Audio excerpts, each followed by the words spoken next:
Based upon the statement of the paramedics,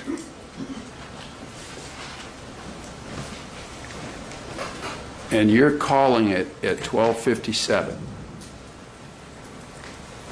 is there a protocol for how long the person has to have been unresponsive to resuscitation efforts before you authorize it to be called? The Los Angeles County EMS protocol Yes. requires that with 20 minutes of resuscitation and no change, that it is appropriate and within the purview of the base physician to authorize a pronouncement.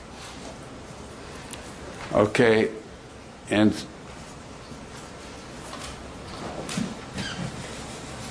is that protocol based upon the fact that 20 minutes of no change with eyes dilated and fixed, there is no hope?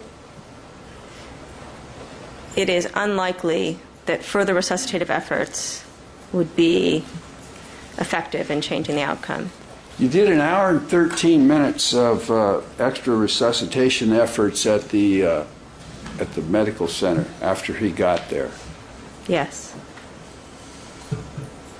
Was that because it was Michael Jackson as opposed to someone else? No. So any person coming in off the street, you'd have done the same thing that you did this day? I have performed very aggressive attempts at resuscitation if I thought there was some information that I needed and to confirm that everything was done, yes. Have you ever done that on a person whom you've authorized an hour and a half before declaring them dead? You've already authorized them to be declared dead? This is the first time when I've authorized a pronouncement that there was any change, any request for change, or request by the paramedics to not sort of hold on to that authorization and ask for further treatment. So whenever you've authorized the code to be declared in the field, you've never had a person brought to the hospital? I wouldn't say that specifically. I will get involved and I will authorize it is okay to do a pronouncement in the field. If the paramedics are uncomfortable with that pronouncement, if there are family members on scene who are uncomfortable and the paramedics feel that the family would prefer and does not understand, then I will, listen to the paramedics and say that they do not need to pronounce, but they do need to start to transport. Okay, but you've never worked on a patient in the emergency room that you've authorized to be called in the field? No. That's a And double negative. We clarify it? you have never... Have you ever, please? Okay, have you ever worked on a patient in the medical room that you've authorized their death to be determined in the field? I have never given a time of death in the field and then had that patient brought to me in the emergency department until June 25th. And so it was a relatively, and the reason why you did it in this particular case is because the patient had a physician not wanting you to give up. Yes.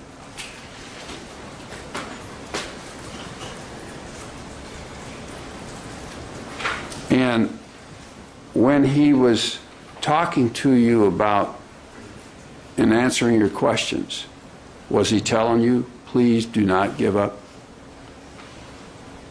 I do not believe we had any such conversation, but he very well may have said, I do not know. Did he, now, you indicated you just didn't recall the demeanor, but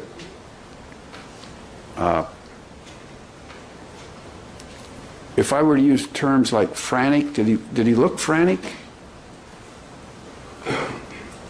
I don't recall him being frantic, but to be honest, I work in an emergency department with critical situations.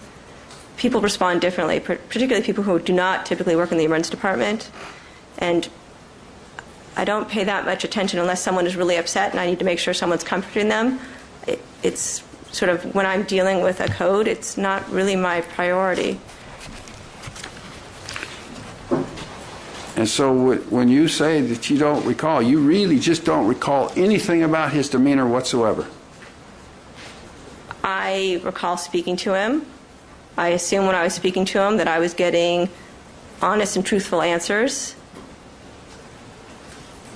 He was respectful of the emergency department and, my residents, and not attempting to, when I told him that, he was not going to be allowed to do procedures.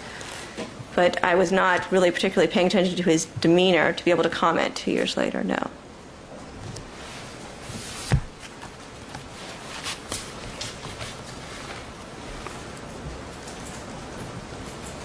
Were you there when they used the aortic pump? Yes. And that was at the request of Dr. Murray? Dr. Murray and the cardiologist attending, Dr. Cruz, had a conversation. I believe it was about 40 minutes in. There was a discussion with the team because resuscitative efforts had failed and appeared to be futile. Dr. Murray had a separate conversation with Dr. Cruz, of which I was not listening to and did not hear that there was a discussion, and then following, the intra-aortic balloon pump was placed. I didn't understand. You trailed off the very last Sorry. bit. They had a separate conversation that I did not hear, and a decision was made as a final attempt to perform the intra-aortic balloon pump. That wasn't at your recommendation then?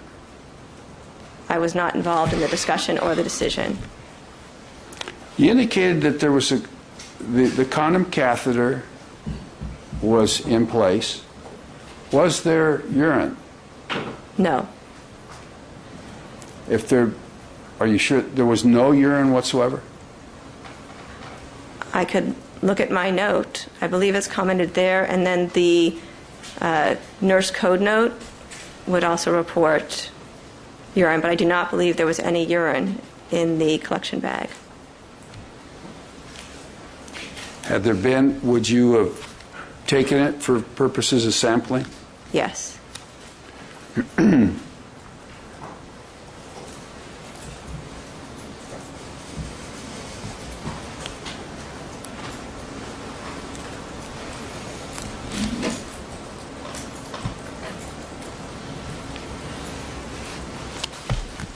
I have nothing further at this time, Your Honor. Mr. Flanagan, thank you. Redirect examination, Mr. Walden. Thank you. May I approach the witness, Your Honor? You may. Dr. Cooper, first of all, to be clear, your handwritten notes are part of a very thick packet of medical records documenting the care that UCLA provided to Mr. Jackson, correct? Correct. Okay, and this is just one note that you made. It was actually a multiple page, 6-page note, but this is just one aspect of those medical records. Correct. Okay. And the portion Mr. Flanagan was referring to, if you could, can you read from this third line down to after it states patient arrest? Can you read that out loud, what you noted on that day? There was no history of drug abuse by the patient as reported by Dr. Murray. The events surrounding the arrest, reported by Dr. Murray, was that he had placed an IV and given the patient 2 milligrams of lorazepam IV sometime earlier in the day. Dr. Murray then administered a second 2 milligram IV dose of lorazepam and reports witnessing the patient arrest. Okay. And that's one aspect of the notes that you documented regarding what was related to you by Conrad Murray. Correct. Okay. And it's important to maintain medical records and to have such notes to reference in case called upon days later or even years later. Correct. Okay. And it's part of standard protocol for doctors to make medical notations and to maintain charts and records of vital signs and dosages so that information is readily available, correct? Correct. And you would have liked to have been provided such documents by Conrad Murray on June 25th, 2009, correct? It potentially would have been helpful, yes. And you had indicated in your conversations with Conrad Murray, you were assuming that he was not lying to you, correct? Correct. Okay. And you asked him, I think your initial question was, what happened, right? Yes. And that's a pretty open-ended question. Yes, it is. Okay. And what he told you was primarily in that first conversation was that Michael had been working hard, he was dehydrated, and then he relayed the information about the lorazepam, correct? Correct. And made no mention of propofol. Correct.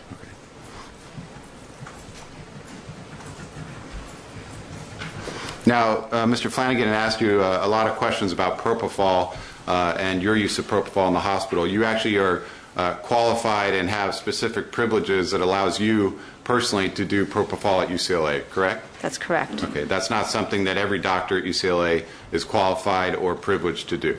That would be a correct statement. Okay. And in every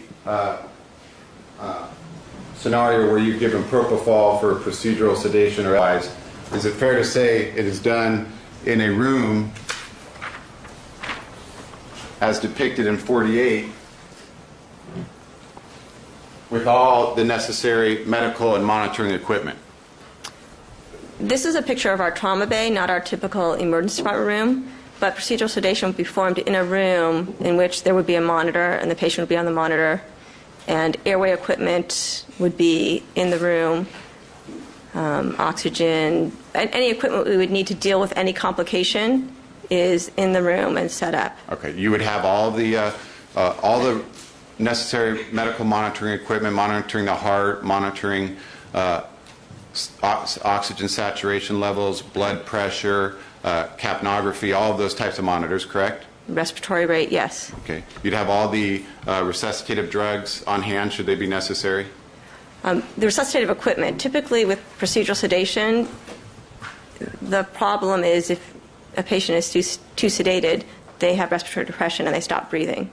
So we have code drugs, not necessarily right in the room, but we have the equipment to manage and handle the airway in the room and set up at the time we will do procedural sedation. All the airway equipment already there and available should it be necessary? Yes. Okay. And all the staff that you've described before with particular people assigned particular tasks?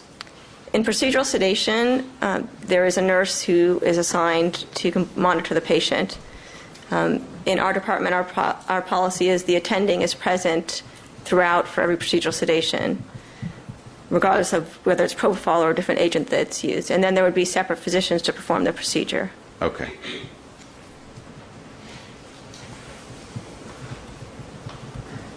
Thank you, Doctor. Nothing further, Your Honor. Mr. Walgren, thank you. Recross-examination, Mr. Flanagan. And the amount of propofol that you use in procedural sedation, you said that you would start out with 1 milligram per kilogram. Objection, gun scope, asked and answered. I'll allow counsel to reopen within the limits. Overruled. You may answer it. That would be a typical starting dose. And with the intent of achieving what amount of sedation? A level of sedation such that the patient would not be aware or not having pain while we're doing a procedure that would then facilitate us performing the procedure more quickly and more successfully.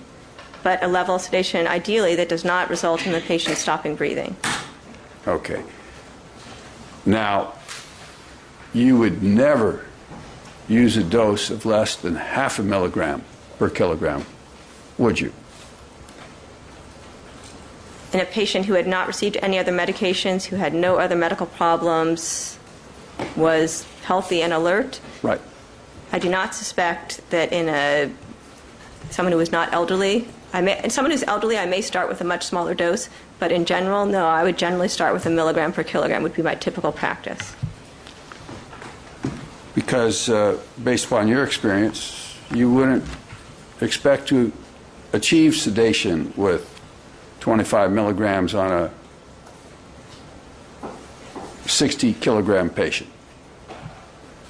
25 milligrams of propofol alone in a healthy 60, I would not expect that to achieve sedation, no. Okay. And when you use it for procedural sedation, do you put it in all at once or do you infuse it over a period of time? The physician will infuse propofol, and we will do it as sort of a slow bolus over a minute, minute and a half. Okay, so you don't just push it all in at once, No. because that can cause apnea, can it? In a sufficient dose, yes.